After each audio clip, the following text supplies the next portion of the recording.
Me uno a la bienvenida de nuestro anciano y deseo de corazón que todos podamos disfrutar en esta mañana y en este lugar, y que Dios pueda responder las peticiones que le hacéis.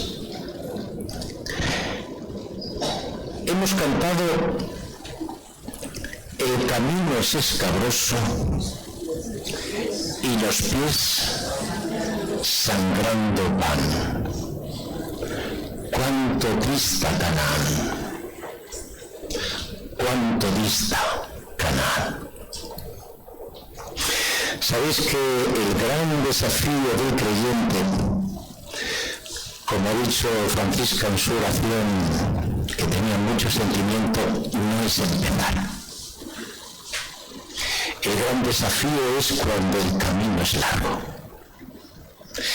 y cuando uno tiene que pasar por muchas situaciones ingratas. Y el riesgo, como decía ella, es que aparezca el cansancio, el desánimo, el aburrimiento, el hastío, todas esas cosas que conocemos todos muy bien.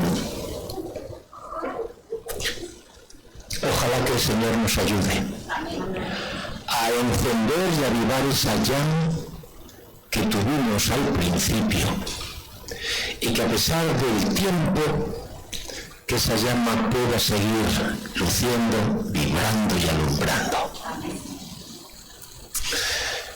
¿De qué vamos a hablar?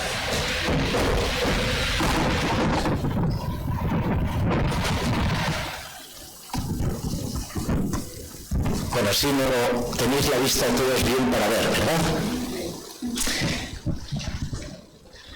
¿De qué vamos a hablar en esta mañana? En esta mañana vamos a hablar de algo que nos afecta a todos. Vamos a hablar de algo que nos sobrepasa a todos. Y vamos a hablar de algo que normalmente no llegamos a entender bien. Porque si lo entendiésemos bien, todo sería diferente. En esta mañana vamos a hablar de esto, de la tentación.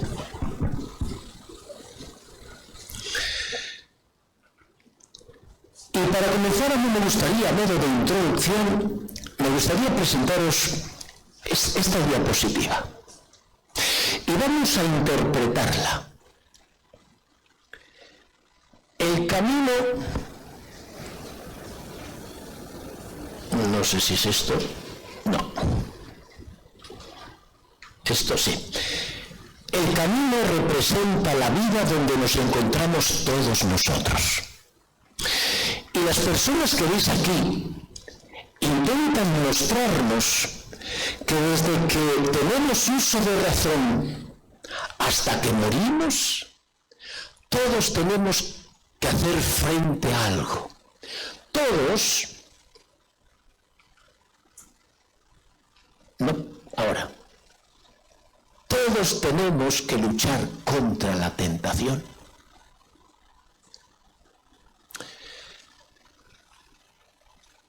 Hagámonos algunas preguntas. Primera pregunta.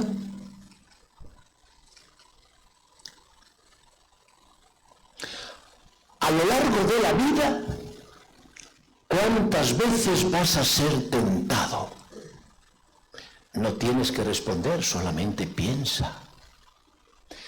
Segunda pregunta. El hecho de que el camino sea tan largo, ¿eso quiere decir algo en relación con la tentación? Tercera pregunta. ¿Las tentaciones que tienes, cómo son? ¿Son todas diferentes?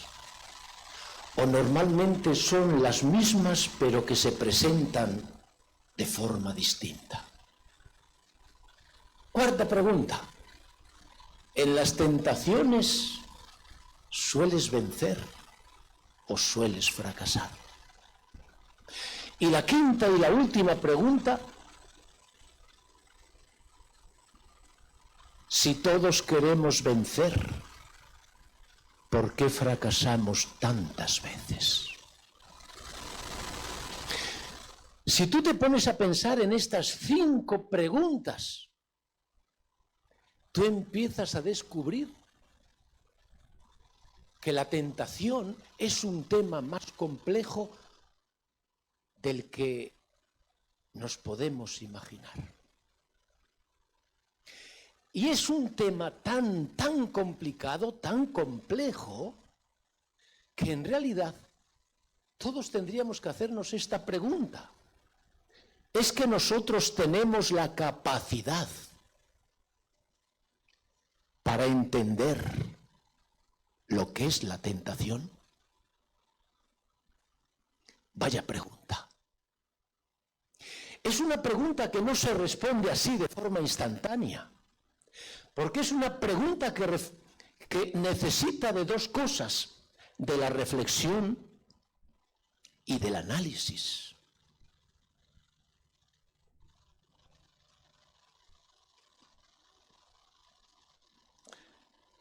¿Estáis preparados? ¿Podemos empezar? Vamos allá. Lo primero que os tengo que decir es que cuando yo me puse a preparar este tema, al principio del todo yo tuve que hacer varias cosas.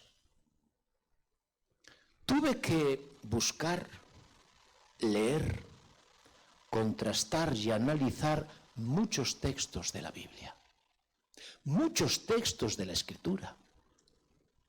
Y después de hacer todo esto, de buscar, de leer, de contrastar y de analizar, finalmente me decidí por elegir un único texto.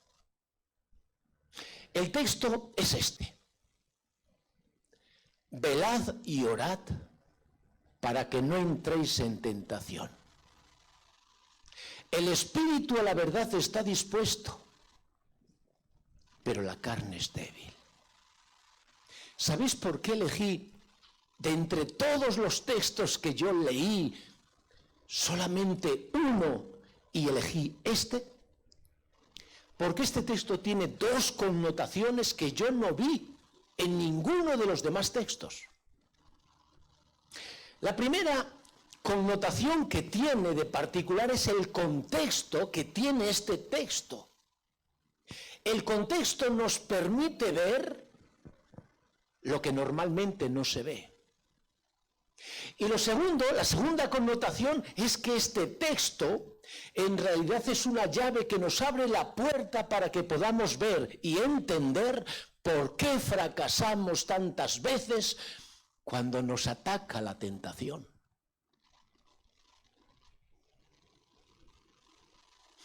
Queridos hermanos, yo en esta mañana no pretendo deciros lo que es la tentación. Creo que me rebasa. Lo único que pretendo es dar luz para que podamos ver todos la tentación de una forma diferente a como la solemos ver. Eso es lo único que pretendo en esta mañana. Vamos a hablar del contexto. Cuando nosotros nos acercamos a los evangelios y fijamos nuestra atención en Jesús, en su ministerio, ¿qué es lo que encontramos? Que después de su bautismo, la tentación es una constante a lo largo de toda su vida. Dicen los entendidos que la vida de tentación de Jesús se puede dividir en 4 momentos diferentes. Las tentaciones del desierto, las tentaciones a lo largo de su ministerio público, las tentaciones que tuvo en el Getsemaní y las tentaciones que tuvo en la cruz. Si yo te pregunto, ¿cuál de estos momentos fue el más difícil, el más delicado y el peor para Jesús? Hay muchas veces que pensamos que el peor momento fue la cruz. Porque además de las tentaciones, Jesús tuvo que hacer frente al dolor físico, Pero cuando uno se pone a analizar bien la escritura y el espíritu de profecía, uno descubre que el peor momento de la vida de Jesús no fue la cruz. ¿Cuál fue? Fue el Getsemaní. ¿Y sabes por qué? Porque en el Getsemaní se decidió el destino del ser humano.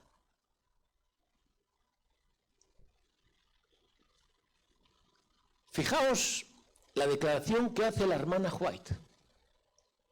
Después de la Santa Cena, el tentador fue al lado de Jesús para tener la última y terrible lucha para la cual se había estado preparando durante todo el ministerio de Jesús. Hay ciertas declaraciones que encierran tanto contenido. Tú fíjate que aquí lo que se nos dice es que durante 3 años y medio el enemigo estuvo preparando una estrategia de ataque para vencer a Jesús. Y la declaración es muy curiosa porque dice para tener la última y terrible lucha. En la cruz también fue tentado, pero es curioso porque el Espíritu Profecía dice que en el Getsemaní, en el fondo fue la lucha más importante y más difícil que Jesús tuvo que vivir. ¿Y por qué era la clave? Porque en el Getsemaní, cuando todavía no había empezado el sufrimiento, es cuando Jesús tenía la oportunidad de continuar o de parar y marcharse al cielo. Así que nosotros, ¿qué es lo que vamos a hacer? Vamos a centrar nuestra atención en el Getsemaní. ¿Qué ocurrió allí? Y a mí me gustaría comenzar esta parte diciendo con una pregunta, haciendo una pregunta. ¿Cuántas tentaciones tuvo Jesús en el Getsemaní? Y probablemente esta pregunta os sorprenda a todos, porque es curioso. Si yo te pregunto cuántas tentaciones tuvo Jesús en el desierto, tú no necesitas pensar la respuesta. Tú automáticamente me dirás 3. Pero si yo te pregunto cuántas tentaciones tuvo Jesús en el Getsemaní, ¿sabes lo que va a ocurrir? Que tú no puedes responder de la misma manera. Porque para responder a esta pregunta, tú antes has tenido que leer, analizar y pensar en el texto bíblico. Por eso es bueno hacerse esta pregunta, porque cuando uno se hace esta pregunta, uno puede descubrir contra lo que Jesús tuvo que luchar. Así que, hagámonos la pregunta, ¿cuántas tentaciones Jesús tuvo en el Getsemaní? Y tenemos que decir que 3. El mismo número de tentaciones que Jesús tuvo en el desierto. Lo que pasa es que las tentaciones fueron diferentes. ¿Y cuáles fueron las tentaciones que Jesús tuvo en ese lugar? Fijaos qué interesante.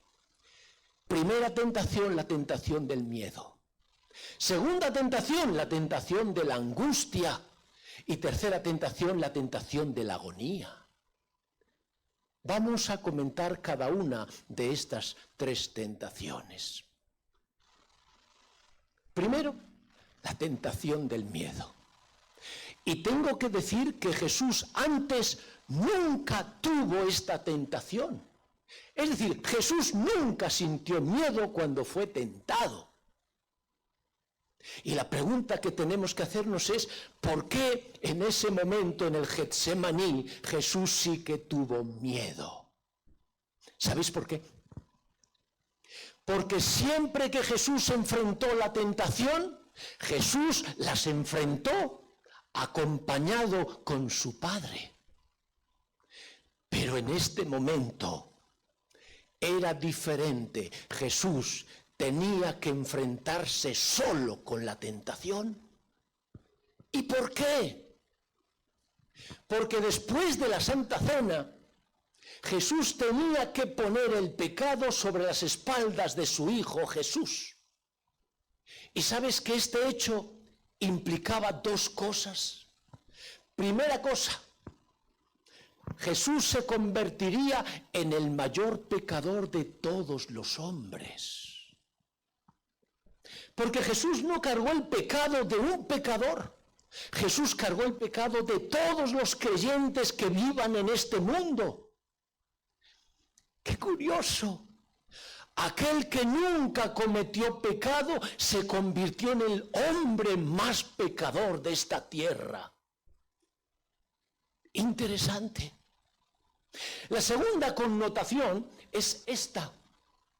El efecto de poner los pecados en la espalda de Jesús es que el Padre tenía que dejarle solo. Jesús tenía que enfrentarse al enemigo de forma diferente a como siempre se había enfrentado. Solo. Y antes con su Padre. Fijaos la declaración que hace el Espíritu de Profecía. Siempre el deseado de todas las gentes. Tenemos una fuente riquísima ahí. En el Getsemaní, Jesús sintió cómo el pecado le estaba separando de su Padre. La sima era tan ancha, negra y profunda que su espíritu se estremecía ante ella. Sintiendo quebrantada su unidad con el Padre, temía que su naturaleza humana no pudiese soportar el venidero conflicto con las potestades de las tinieblas. Así que Jesús sintió miedo. ¿Y ese miedo qué hizo? Dos cosas. Lo primero es que le robó el ánimo, le robó las fuerzas. ¿Y tú sabes qué significa esto? Que Jesús entró en una profunda depresión. ¿Tú lo has oído bien? Hay quien no acepta la depresión en el creyente. ¿Tú sabías que Jesús pasó por la depresión? ¿Y esto cómo lo sabemos? Es muy fácil. Cuando tú lees la Escritura y escuchas lo que Jesús dijo en ese lugar, Él dijo: triste está mi alma hasta la muerte. ¿Qué es eso? Eso en psicología se llama depresión. Porque no se trataba simplemente de una tristeza transitoria. Una tristeza tan profunda que llegaba al alma y que deseaba la muerte. A eso se llama depresión. La segunda cosa que produjo el miedo en Jesús es que Jesús se transformó en una persona diferente a como Él era. Él era risueño, pasó a ser serio. Él era hablador, pasó a guardar silencio. Mirad cómo lo describe el Espíritu de Profecía. Jesús, al salir del aposento alto, donde estaban tomando la Santa Cena, se fue sumiendo en un extraño silencio, y al acercarse al huerto los discípulos notaron un cambio de ánimo en su maestro. Nunca antes le habían visto tan completamente triste y callado. Mientras avanzaba, su cuerpo se tambaleaba como si estuviese por caer. Al llegar al huerto, cada paso que daba le costaba un penoso esfuerzo. Dejaba oír gemidos como si se le agobiase una terrible carga. Dos veces le sostuvieron sus compañeros, pues sin su ayuda Jesús habría caído al suelo. Interesante cuando uno se introduce en este tema. Pero quiero decir algo del miedo. El miedo que sintió Jesús no es el miedo que nosotros conocemos. ¿Sabes cómo se llama este miedo? Es lo que se conoce como el vacío existencial. ¿Y qué es eso del vacío existencial? Es el miedo que se siente cuando Dios abandona a la criatura. Por eso nosotros no conocemos este miedo, porque nunca la divinidad se apartó de nosotros. Jesús lo dijo antes de ascender al cielo: todos los días estaré con vosotros hasta el fin del mundo. La tristeza que Jesús tuvo en nosotros no la conocemos, porque fue el abandono de Dios. No debió ser fácil pasar por la primera prueba. Pero ahora vamos a analizar la segunda tentación. Se llama la tentación de la angustia. ¿Y en qué consistió esa tentación? La hermana White ahí nos da una luz tan bonita. Dice que cuando Jesús estaba en el Getsemaní, el enemigo se acercó a Jesús y se puso a dialogar con él. Y le dijo: mira, en la lucha que vamos a tener aquí tú y yo, hay dos posibilidades: que ganes o que pierdas. Imagínate por un momento que ganas. Y entonces el enemigo le hizo la siguiente pregunta: ¿tú crees que merece la pena hacer un sacrificio tan grande por alguien que no se merece nada? Y entonces él siguió hablando y le dijo: el pueblo que tú has venido a salvar te ha rechazado y busca destruirte. El discípulo más inteligente y más preparado que tú tienes en tu equipo te ha traicionado, te ha vendido. El discípulo que dice seguirte con más pasión te negará. Y el resto del equipo te va a abandonar y te va a dejar solo. Y entonces el enemigo le volvió a hacer la pregunta: ¿tú crees que merece la pena hacer un sacrificio tan grande por alguien que no se merece nada? ¿Tú cómo llamarías esta tentación? Yo no me sale ahora la palabra, pero es como terrorífica. Terrorífica. Porque así es Satanás, siempre pone el dedo donde más duele. Por eso siempre tiene tanto éxito con nosotros. Y ahora la pregunta es: ¿qué pasó con Jesús? Recuerda que Jesús estaba trabajando como hombre. Ahí la divinidad estaba totalmente sujeta, no funcionaba. Así que todo lo que Jesús está hablando, diciendo, sintiendo, lo está haciendo como hombre. La tentación fue demoledora, porque tenía toda la razón del mundo.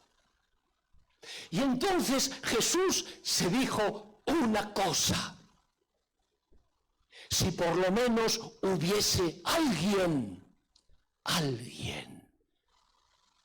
que pudiese reconocer lo que voy a hacer, aunque solamente sean mis 3 discípulos preferidos, Pedro, Santiago y Juan,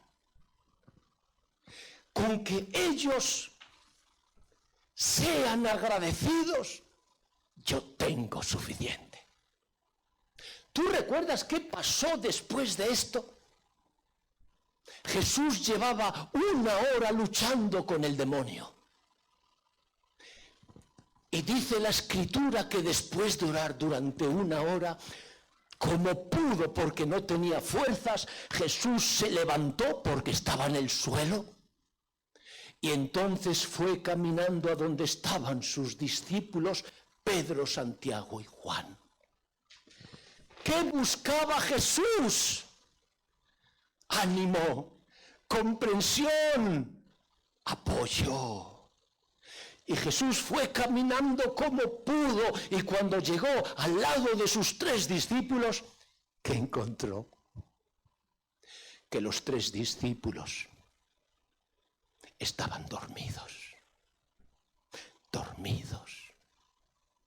Y Jesús, sin ninguna recriminación, dirigiéndose a Pedro, le dijo: Pedro, ¿duermes? ¿No has podido velar ni siquiera 1 hora?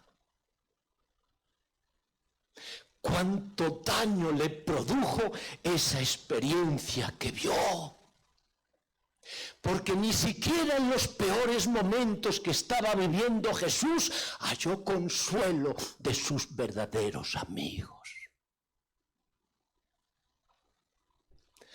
¡Ay, si hubiesen estado despiertos! ¡Ay, si esos 3 hombres le hubiesen dicho: Maestro, aquí estamos velando, orando por ti! Jesús habría dicho: tengo suficiente. Pero no lo halló.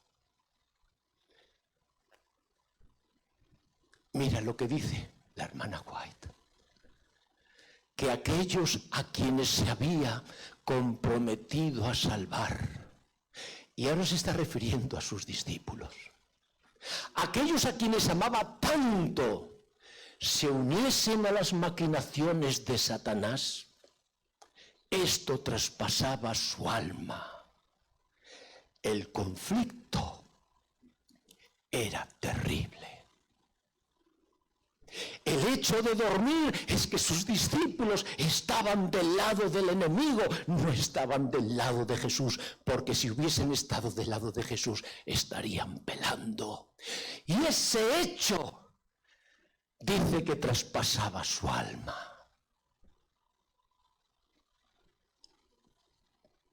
No debió ser fácil pasar por la segunda tentación. Llegamos a la tercera tentación, la agonía. ¿Y en qué consistió esta tentación?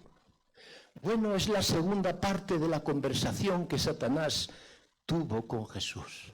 ¿Recordáis lo que dijimos? Antes de empezar, Jesús se acercó a Jesús. Satanás se acercó a Jesús y le dijo: en esta lucha que vamos a tener tú y yo, hay 2 posibilidades: que ganes o que pierdas. La primera opción ya la hemos visto, pero ahora vamos a ver la segunda opción. Y mira lo que dice el espíritu de profecía. Si Jesús perdía, sucederían 2 cosas. La primera es que Jesús se separaría para siempre de su Padre y nunca más le volvería a ver. Y la segunda es que si Jesús perdía, Jesús quedaría sometido al poder de Satanás para siempre. ¿Tú te imaginas el impacto que produjo en Jesús la segunda opción?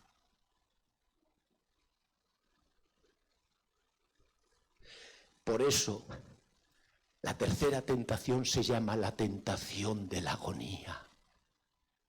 Separarse de su Padre para no volverle a ver nunca más. Pero es que además someterse a Satanás para siempre. Fuerte. Hacemos una pequeña conclusión a la primera parte, a la parte del contexto del texto. Hay 2 conclusiones que yo saco. La primera es que el Getsemaní fue el momento más difícil que Jesús vivió de toda su vida. Lo que pasó en el Getsemaní nunca lo pasó antes y tampoco lo pasó después en la cruz, tampoco. La segunda conclusión que saco es que solo en el Getsemaní seremos capaces de ver la verdadera dimensión de la tentación. Por eso, de todos los textos que yo leí, me quedé solamente con el que yo os he mostrado, porque es el único que me permite ver más allá de lo que normalmente vemos. Fíjate cómo resume la conclusión que hace el espíritu de profecía. La lucha de Satanás con Jesús en el Getsemaní fue titánica. La palabra titánica es para decir, no hay palabras para describirlas. Y tenía un propósito, que Jesús se echase para atrás y volviese de nuevo al cielo. Pero sigue hablando. Por 3 veces la humanidad de Jesús rechazó seguir adelante, como lo tuvo que pasar. Y eso viene expresado en la palabra de Dios con ese: Padre, si es posible, pase de mí esta copa. Señor, no quiero seguir adelante. No quiero. Pero él continuó diciendo: pero no se haga mi voluntad, sino la tuya. Pero entiende el deseo humano de Jesús. Y ahora, en el comentario que hace Elena de White, hay una cosa bonita.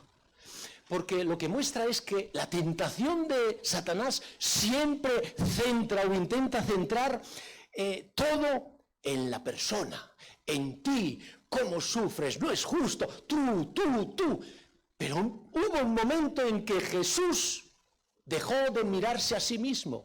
Y ella comenta, cuando Jesús dejó de mirarse a sí mismo y contempló a la familia humana y los vio abandonados y pereciendo, Jesús decidió seguir adelante, fuere cual fuere el coste.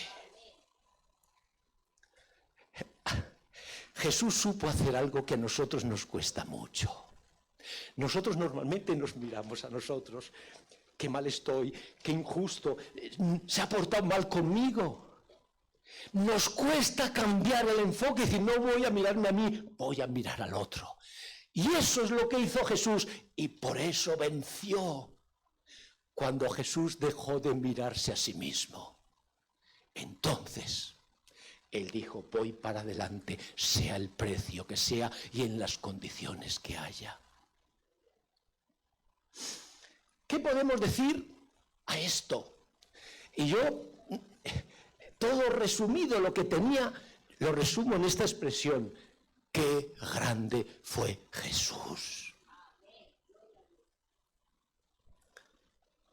Hablamos de las lecciones. Mirad, lo que acabamos de ver nos habla de cómo se lucha contra la tentación. Y lo segundo, ¿por qué Jesús venció y por qué nosotros fracasamos? Ahí está la clave. Volvemos a nuestro texto. ¿Recordáis que dijimos que yo elegí este texto porque tenía un contexto que nos permitiría ver más allá de lo que normalmente se ve en relación con la tentación? Y ahora nos toca hablar del texto que hemos dicho que es como una llave que nos permite ver y entender por qué fracasamos tantas veces cuando somos tentados.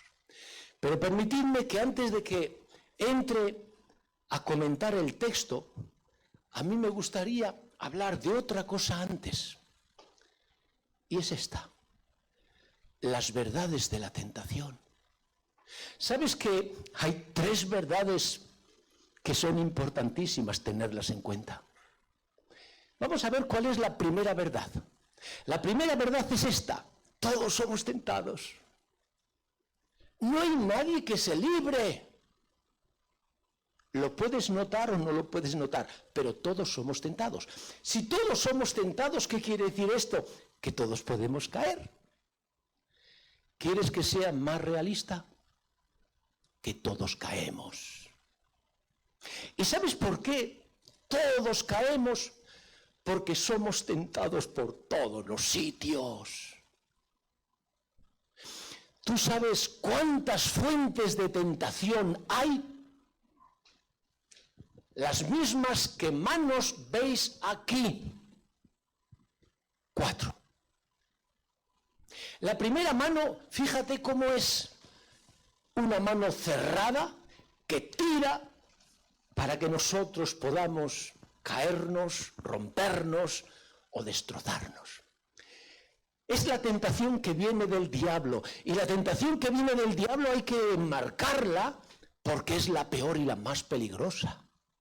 Las tentaciones del diablo tienen un único objetivo: destruirnos. Pero es que no solamente recibimos las tentaciones del diablo. Mira, la siguiente mano son los demás. Y uno dice, ¿pero cómo? ¿Es que los demás también me tientan? Bueno, no exactamente. El problema es, o mejor dicho, es que el diablo te tienta a través de los demás. ¿Sabes cuál es el problema? Que nosotros somos tan torpes que no vemos ni entendemos nada. Y nosotros creemos que los males que recibimos de los demás son los demás, cuando en realidad el causante es este. ¿Y sabes para qué el diablo utiliza a los demás para tentarnos, para hacernos caer? Simplemente para enemistarnos con los demás. Porque el diablo sabe que cuando tú te enfadas con los demás, empiezas a incumplir uno de los 2 mandamientos más importantes de toda la Escritura: amarás a tu prójimo como a ti mismo. Y cuando uno se lleva mal con los demás, el problema es que la relación con Dios no funciona bien. Así que Él es tan astuto que Él sabe cómo trabajar para que tú pierdas la relación con tu Dios.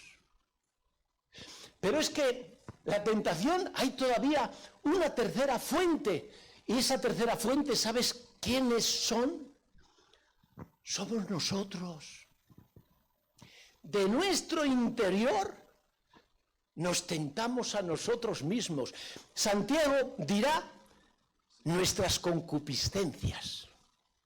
¿Y sabes por qué Satanás nos utiliza a nosotros? Para desanimarnos. Tú ahora dime, ¿qué piensa un cristiano cuando cae? Pero no porque el Satanás le tiente, sino porque él ha querido pecar. Y no nos damos cuenta que es otra estrategia del enemigo para desanimarnos. Si yo peco porque quiero pecar, entonces yo tengo un problema. Que yo caiga porque me tienten, bueno, está mal, pero si soy yo el que busco la caída, yo me voy a encontrar muy mal. Y entonces, ¿cuál es el efecto? Que yo me desanimo. Soy un hipócrita. Yo nunca llegaré. ¿Qué estoy haciendo? Lo dejo todo. Y hay una cuarta opción, una cuarta fuente de tentación. Fíjate qué mano, oye, con qué tacto. Ya ves que no es hacer daño al ser humano, sino cuidarle para que no se rompa. Esa tentación, ¿de dónde nos viene? De Dios. Yo sé que cuando tú vas a Santiago, Santiago dice, Dios ni puede ser tentado ni tienta a nadie. Claro, Él no te tienta con la tentación del enemigo que busca destruirte. Pero Dios permite que seas tentado. Lo que pasa es que la tentación que viene de Dios no se llama tentación, se llama prueba, disciplina. Y la diferencia entre la prueba y la tentación, ¿cuál es? Que la tentación busca destruirte, mientras que la prueba busca que crezcas. Pero amigo mío, ¿cuántas veces las pruebas que Dios permite que pasen en tu vida te hunden, te vencen? El propósito es bueno, pero a veces uno no consigue y Dios te da más oportunidades. Así que fíjate, Todos somos tentados y todos caemos. ¿Sabéis por qué? Porque somos tentados por todos los sitios. Segunda verdad de la tentación. ¿Cuál es el propósito que el enemigo se propone al tentarte? Tres propósitos. Mira, primero, separarte de Dios. ¿Cómo lo consigue? Haciéndote pecar. Segundo, que no seas lo que tienes que ser. Y tercero, que pierdas de vista el objetivo, Canaán. Ahora fíjate por qué el enemigo tiene este propósito. Cuando tú te separas de Dios, empiezas a ser débil. Cuando tú no eres capaz de ser lo que quieres ser, te llenas de desánimo. Cuando tú pierdes de vista el objetivo, estás perdido. Solo uno se encuentra cuando vuelve a decir, ¿cuánto dista Canaán? Pero si tú pierdes de vista Canaán y empiezas a mirar otros sitios, tú estás perdido. Es bueno recordar, porque fíjate, todos somos débiles, todos pasamos por algún desánimo en la vida y en algún momento nos sentimos perdidos. Ahora la pregunta esta, qué importante es. ¿Cuál es el mayor pecado? El pecado que en realidad no tiene solución. Y el mayor pecado no es la transgresión de los mandamientos de la ley de Dios. El mayor pecado, como he dicho en alguna otra ocasión, es este: desconfiar de la misericordia de Dios. Yo no llegaré, yo no puedo, estoy cansado. Tú, claro, pero hay alguien superior a ti. Y se llama la misericordia de Dios. Mientras uno confía en la misericordia de Dios, todo es recuperable. Pero cuando uno no confía en la misericordia de Dios, todo está perdido. Por eso, el mayor pecado que tú puedas cometer es decir, yo no seré salvo. Porque eso significa que tú te has olvidado de la misericordia de Dios. Tercera verdad. Antes hemos hablado de que el camino, este camino representa la vida. Y normalmente la vida es larga. Yo he puesto aquí 90 años. Es cierto que hay quien vive menos, pero también hay gente que vive más. Una vida de 90 años. Y nos hicimos la siguiente pregunta. ¿El hecho de que el camino sea tan largo quiere decir algo? Y tenemos que decir, claro, claro. Que toda tentación sigue un plan y una estrategia. El enemigo tiene mucho tiempo para planificar. Fíjate, cuando nosotros somos tentados, hay tres cosas que tenemos que tener en cuenta. Primero, que siempre nos atacan los puntos débiles. Nunca te atacará allí donde tú eres fuerte. ¿Por qué? Primero, porque no lo necesita. Segundo, porque el éxito, pero los puntos débiles, en el momento que alguien está herido de algo y te aprietan donde tienes la lesión, todos sucumbimos. Así que ¿para qué ir a los puntos fuertes si tienes puntos débiles? Segundo, la tentación se produce en momentos diferentes. Hay quien piensa que la tentación es constante y cuanto antes le liquidemos mejor. No, una persona inteligente dice, vamos a ver, ¿cuánta vida tiene este hombre? Déjale, no le tientes. ¿Sabes que cuando uno no peca, corre el peligro de enorgullecerse y creerse que ya lo ha conseguido? Y cuando uno cree que ya lo ha conseguido, corre el peligro en mirar a los demás por encima del hombro. Y en ese momento Satanás dice, a atacarle. Porque no hay cosa más débil que un orgulloso, que alguien presuma de lo bueno que es. Así que le ataca, y ¡pum!, cae de lleno. Y eso le hace tanto daño que a veces ya no se levanta. O si se levanta tan tocado que finalmente dice, otro toque y otro toque. ¿Sabéis que hay gente que ha abandonado la iglesia porque creía que todo funcionaba bien y de pronto descubrió que era débil y pecador? Hay personas que incluso se han llegado a suicidar porque han cometido pecados que nunca jamás soñaron cometer. Y entonces se plantearon, pero si yo que he presumido de bueno, que he criticado a los demás por pecados pequeños y yo he cometido un pecado mucho mayor, entonces ¿yo quién soy?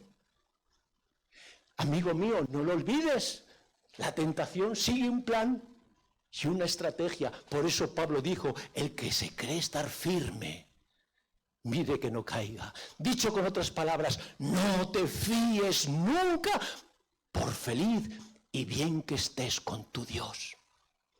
Y la tercera cosa es esta.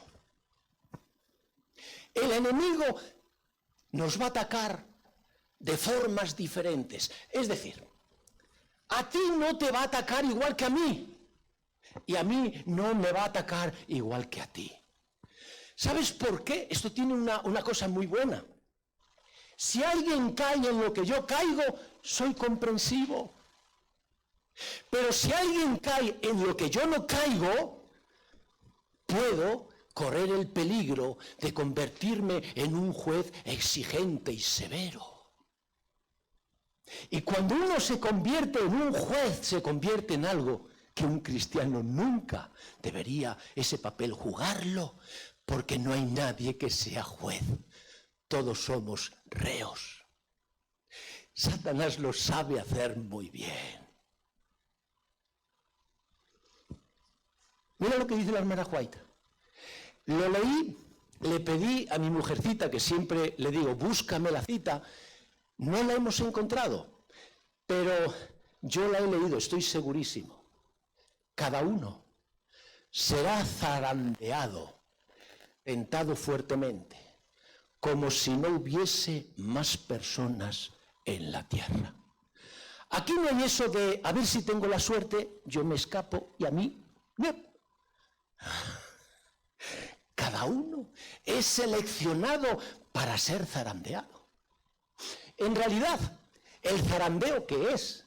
El zarandeo es la estrategia que Satanás utiliza para que caigas. Es decir, tú cuando caes, no caes por mira, como cuando tiramos, no sé, uy, he dado en el blanco, ay, pues no. No. Esto con la tentación no funciona. Todo está estudiado para que tú caigas. Ponemos un ejemplo. ¿Qué pasó con Pedro? Fíjate, Pedro en el Getsemaní fue el discípulo más valiente. Cuando vinieron a detener a Jesús, Pedro dijo, a la guerra, sacó la espada y dice, aquí te mato a ti y a todos vosotros. Es decir, no tuvo ningún problema en arriesgar su vida. ¿Sabes por qué? Porque no había llegado el zarandeo. ¿Por qué le negó? Porque Satanás había estudiado crear un ambiente adecuado para que incluso un hombre como Pedro cayese. Es decir, para caer solo necesitas tener el ambiente adecuado que te haga caer. Sin ese ambiente, eres fuerte. Pedro fue fuerte en el Getsemaní, pero en la casa de Caifás fue tremendamente débil. En el Getsemaní fue un valiente, no tuvo miedo, pero en la casa de Caifás fue un cobarde y por su cobardía cayó. Otro ejemplo es Jesús. Es verdad que Jesús venció en el zarandeo, pero cuando nosotros vamos a la Escritura, ¿tú sabes cuál fue el precio de la victoria? La lucha. En el zarandeo le dejó sin ánimo, le rompió por fuera y le rompió por dentro. Esto la Biblia y el Espíritu Profecía lo desengranan muy bien. Primero, en la depresión. Segundo, Jesús quedó desfigurado. ¿Sabéis que cuando Jesús fue a ver a los discípulos por segunda vez, si ves en el deseo de otra gente, dice, los discípulos no le reconocieron, tenía el rostro tan desfigurado por el sufrimiento que no supieron que era Jesús. Claro, sabían porque estaba ahí, y la voz, pero por el rostro. Pero es que Jesús también se rompió por dentro. Por eso la Escritura dice que sudó gruesas gotas de sangre. Porque por dentro se rompió de tal manera que la sangre fluyó fuera. Ahora vamos al texto. Aquí tenemos el texto. Y lo primero que vamos a analizar es esto. No entréis en tentación. ¿Sabes qué significa entrar en tentación? Hay una diferencia entre caer y entrar en la tentación. Cuando uno cae, lo que significa es que tú te controlas, tienes fuerza para luchar. Lo que pasa es que no te controlas siempre, no te controlas de la misma manera siempre. Así que a veces caes. Pero cuando tú entras en la tentación, ¿sabes cuál es el problema? Que el pecado te controla a ti. Es decir, tú ya no puedes dejar de pecar. Tú quisieras no pecar, no puedes. Hay un mecanismo interno. Yo he preparado, digamos, una parte, pero la quité porque no nos da tiempo a estudiar eso, cómo funciona el cerebro. Se forma un automatismo, de forma que cuando se produce algo, automáticamente tú caes. Tu voluntad no actúa. No puedes. Así que Jesús dice, no entréis en tentación. Lo siguiente que se nos dice es esto. El Espíritu, la verdad, dice, está dispuesto, pero la carne es débil. Es decir, aquí lo que se nos habla es de la carne y el Espíritu. Dos potencias en lucha, luchan entre sí. ¿Y qué se nos dice? Que la carne es débil. ¿Tú sabes lo que significa? Que la carne no está preparada para luchar contra el pecado. La carne siempre cede. Pero cuando vamos al Espíritu, el Espíritu dice está dispuesto. La pregunta es, ¿y eso qué significa? Fíjate, eso significa que el Espíritu está preparado para luchar contra la tentación. Pero para poder luchar y vencer, el Espíritu necesita estar fuerte, porque si el Espíritu está débil, le pasa lo mismo que a la carne. El Espíritu tampoco vence, sino que cede y cae. Así que lo que nos interesa es cómo tener un espíritu fuerte. Y para eso, si venimos al texto bíblico, lo que nos encontramos es que hay que orar. Porque, fíjate, la oración no solamente abre la puerta del cielo, sino que a través de la oración conseguimos el poder del cielo. ¿Sabes lo que quiere decir esto? Que si oras poco, tu espíritu está débil. Y si está débil, tu espíritu tampoco puede luchar contra la tentación. Pero aquí ahora viene un añadido. Es que para poder vencer no es suficiente con orar, porque el texto bíblico nos dice que también tenemos que velar. Y ahora fíjate, ¿qué significa velar? Velar no significa simplemente estar despiertos. Hay mucha gente que está despierta y no se entera de nada. Tú fíjate en el mundo. El mundo está despierto y no ha descubierto lo más importante, es que tenemos un Salvador. Y la gente cree en una evolución. Dice, oye, pero tú estás despierto, pero tú no te das cuenta de nada.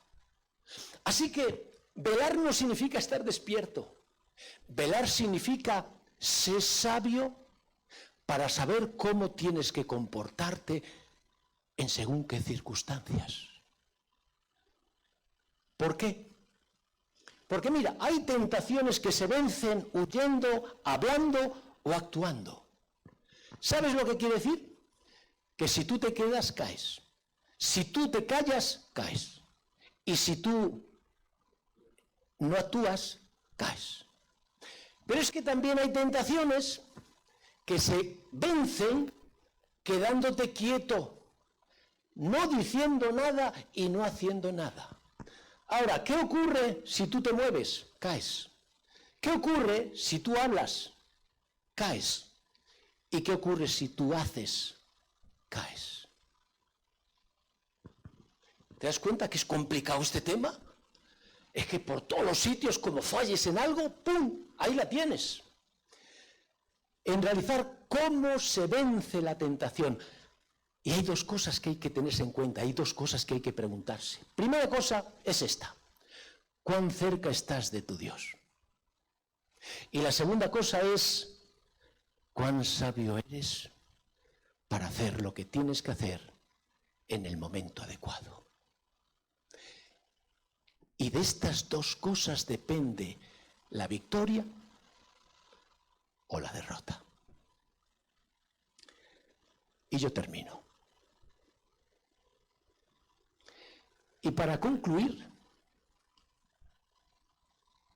yo te voy a hablar de un desafío. Es, en mi opinión, una de las cosas más importantes que tiene que ver con la tentación.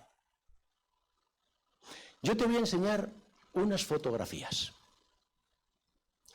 El desafío es entender la tentación. Porque si tú eres capaz de entender la tentación, tú serás capaz de entender el pecado y de entender al pecador. Y ahora quiero que veas esto. ¿Qué es esto? Y decimos, la guerra. Pero es la guerra de la vida. Y en la guerra de la vida, ¿qué es lo que hay? Muertos. Es curioso. Estos son los muertos de la guerra. Yo nunca he visto a nadie que vaya a un cementerio de alguien que cayó en la guerra, muriendo por su patria, y empiece a criticar a los muertos por morir. Al revés, ¿qué es lo que se hace? Se les hace como una fiesta a los caídos, un reconocimiento a los caídos en el que todo el mundo baja su cabeza como diciendo, valientes. ¿Qué es esto de aquí? Y decimos, es un hospital donde están los enfermos de guerra. Oye, yo tampoco he visto nunca a nadie que vaya a un hospital donde están los heridos de guerra y empiece a criticarles. ¿Y tú por qué te dejaste herir? Todo el mundo con respeto dice, gracias, gracias, gracias. Fijaos que cuando en la guerra cae un herido, se produce algo muy bonito. Y es que no uno, sino por lo menos 4 se acercan a él, le ponen en la camilla, le sacan del terreno de la guerra donde está el fuego y le llevan al hospital. Y uno dice, ¡qué bonito! En realidad, todos estos, cuando tienen que mirar a alguien, ¿a quién miran? No miran al herido, no miran al muerto, miran la guerra. ¿Y qué dicen? ¡Qué mala es la guerra! Cuando nosotros vemos la guerra de Rusia contra Ucrania y nos dan los muertos, ¿dónde centramos nuestra atención? En la guerra, y decimos, ¡qué mala es la guerra! Fíjate, mira esta declaración. Pondré enemistad entre ti y la mujer, entre tu simiente y la simiente suya. Esta te herirá en la cabeza y tú le herirás en el calcañar. Todos sabemos cuándo se produjo esta declaración y quién dijo estas palabras. En realidad Dios, cuando entró el pecado, se dirigió a la raza humana y les dijo, señores, estamos en guerra. Ahora fíjate en esta fotografía.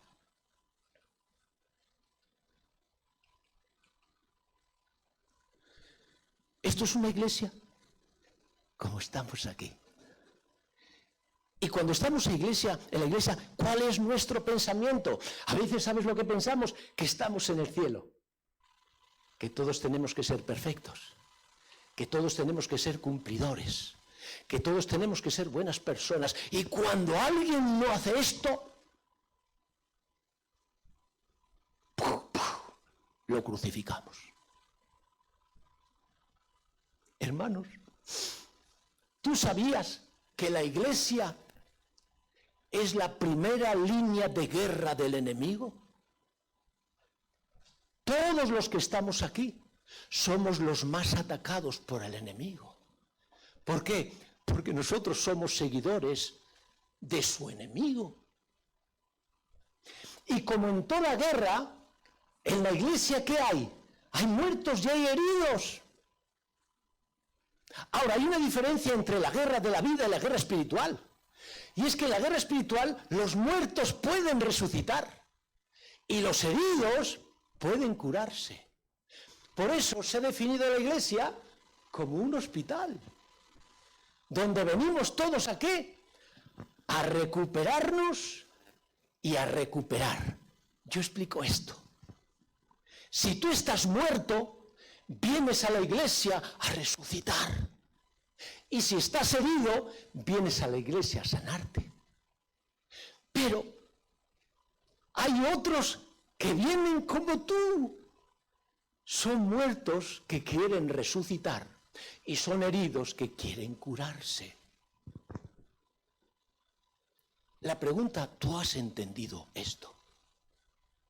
Mira, todos conocemos esta declaración. Es una declaración del Espíritu de profecía. Dios ama al pecador, pero odia el pecado. Yo solo te digo una cosa. El día que tú entiendas qué significa esto, tú sabrás y entenderás qué es la tentación, qué es el pecado y qué es el pecador. Y tú aprenderás a hacer la diferencia que hay entre la tentación, el pecado y el pecador.